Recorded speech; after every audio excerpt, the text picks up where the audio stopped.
뉴욕주에서 운전 중 휴대전화 등 전자기기를 사용하는 행위에 대한 처벌이 강화됩니다. 앤드류 쿠오모 주지사는 12일 핸즈프리 장치 없이 전자기기를 사용하다 적발될 경우 벌점을 현행 2점에서 3점으로 높이겠다고 밝혔습니다.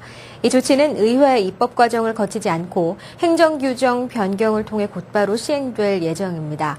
여기에는 전화 통화와 문자 메시지를 주고받는 것은 물론 인터넷 검색이나 이메일, 송수신과 게임 등도 포함됩니다. 하지만 휴대전화를 차량에 고정시켜 스피커폰으로 사용하거나 GPS 등을 사용하는 것은 허용됩니다.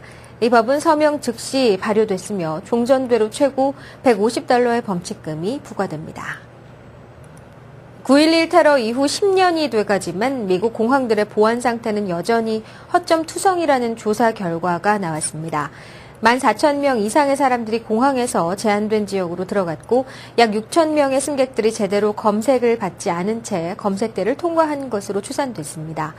미국 공항의 결함을 조사하고 있는 제이슨 샤페츠 공화당 의원은 9.11 테러 이후 미국 공항의 보안을 강화하는 추가적인 조치가 취해졌지만 지금까지 25,000번 보안 검색이 뚫렸다고 12일 밝혔습니다.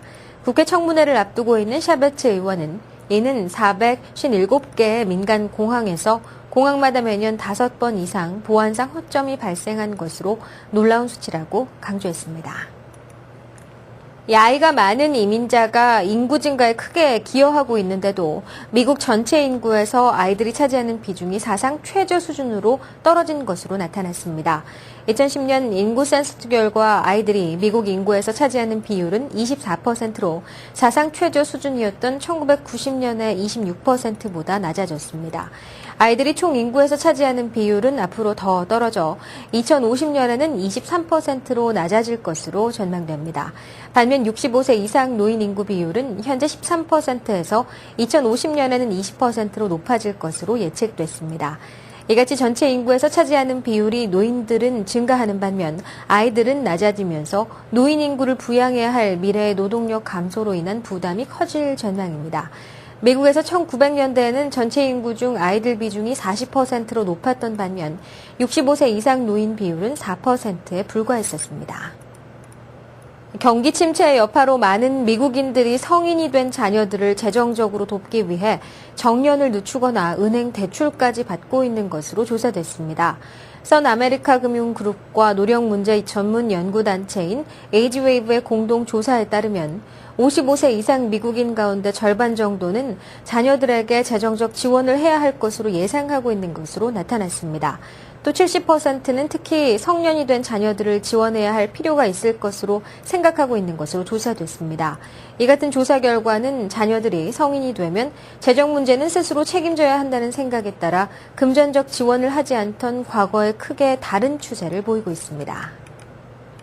한국 정보기관들이 한동안 중단했던 미주 지역 우수인재 유치 활동에 다시 나서고 있습니다. 이들 기관은 한인 언론 매체는 물론 미국 대학 한인학생회 게시판을 통해 공고문을 내고 석박사 학위자들은 물론 영어가 완벽한 한인 2세 출신의 학사 학위자들까지 모집 대상으로 하고 있습니다. 한국국토연구원은 일반과 책임연구원을 채용 중에 있습니다. 대상은 책임연구원 경우 관련 분야 박사학위와 일반 연구원은 학사 이상 소지자로 분야는 도시계획과 도시설계, 도시 및 지역 계량 분석과 공간정보 등입니다.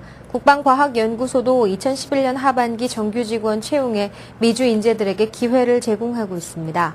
기계와 항공, 해양학 등 45개 분야의 인재를 모집하고 있습니다. 미국이 한국 등 3개국과 체결한 자유무역 협정이 과연 미국 내 일자리 창출에 효자 노릇을 할 수 있을지를 두고 의견이 엇갈리고 있다고 영국 파이낸셜 타임즈가 소개했습니다.